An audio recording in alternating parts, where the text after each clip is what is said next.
తెలంగాణలో దినదినాభివృద్ధి చెందుతున్న పంట ఆయిల్ పామ్. అయితే నాటిన 3-4 ఏళ్ల వరకు ఈ తోటల నుండి ఎలాంటి దిగుబడి రాదు కనుక రైతులు మొదటి 2-3 ఏళ్లు అంతర పంటలు సాగు చేస్తూ ఉంటారు.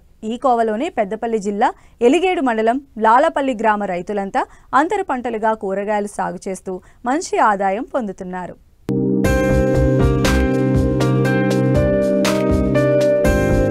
గ్రామీణ ప్రాంతంలో ఎక్కువగా రైతులు వ్యవసాయం ఆధారపడి జీవనం సాగిస్తుంటారు. రైతులు ఆర్థికంగా ఎదిగేందుకు సాగు విధానంలో మార్పులు తీసుకురావడంతో పాటు రైతులు ఒకే పంటపై ఆధారపడకుండా దీర్ఘకాలిక పంట సాగులో స్వల్పకాలిక పంటలు అంతర పంటగా సాగు చేస్తున్నారు. ఫలితంగా రైతులకు అదనపు ఆదాయం లభిస్తుంది. ఇటు ప్రభుత్వం కూడా ప్రోత్సహిస్తూ ఉండడంతో పెద్దపల్లి జిల్లా ఎలిగేడు మండలం లాలాపల్లి గ్రామంలో వ్యవసాయ భూమి ఉన్న రైతులంతా పామ్ ఆయిల్ సాగు చేశారు. అయితే దీని నుండి పంట దిగుబడులు తీసుకోవాలి అంటే 4 ఏళ్ల సమయం పడుతుంది. కాబట్టి అంతర పంటలుగా కూరగాయలు సాగు చేస్తూ అదనపు ఆదాయం పొందుతున్నారు ఈ గ్రామ రైతులు. మేము ఫామ్ ఆయిల్ సాగు చేయబట్టి దాదాపు 1.5 ఇయర్ అవుతుంది. ఫామ్ ఆయిల్ సాగులో అంతర పంటలుగా వెజిటేబుల్స్ పండిస్తున్నాం.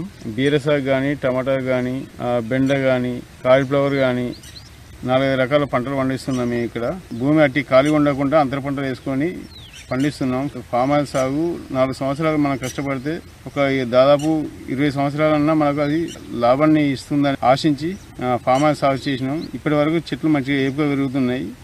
పూత దశ కూడా వస్తున్నాయి. ఇప్పుడే మల్చింగ్ సాగు విధానం చేసినాం. స్టేకింగ్ బీర తోటకు స్టేకింగ్ విధానం చేసినాం. మల్చింగ్కు ఒక్కొక్క బెండలకు వచ్చి 2,000 రూపాయలు పడుతుంది 200 మీటర్లకు. మార్కెట్లో అందుబాటులో ఉంటే మనకు లాభదాయకమైన పంటలే.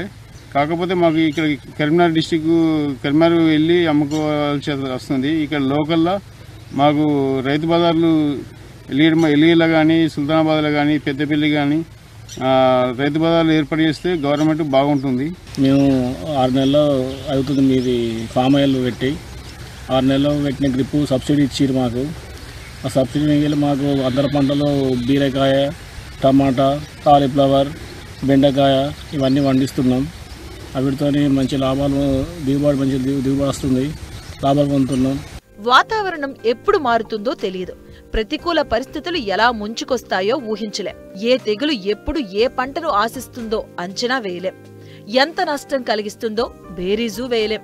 వీటన్నింటికీ ఒక్కటే పరిష్కారం: ప్రధాన పంటలు సాగు చేస్తూనే అంతర పంటలు సాగు చేయడం. వీటితో భూసారాన్ని పెంచుకోవచ్చు, చీడపీడల నుంచి ప్రధాన పంటలను రక్షించుకోవచ్చు.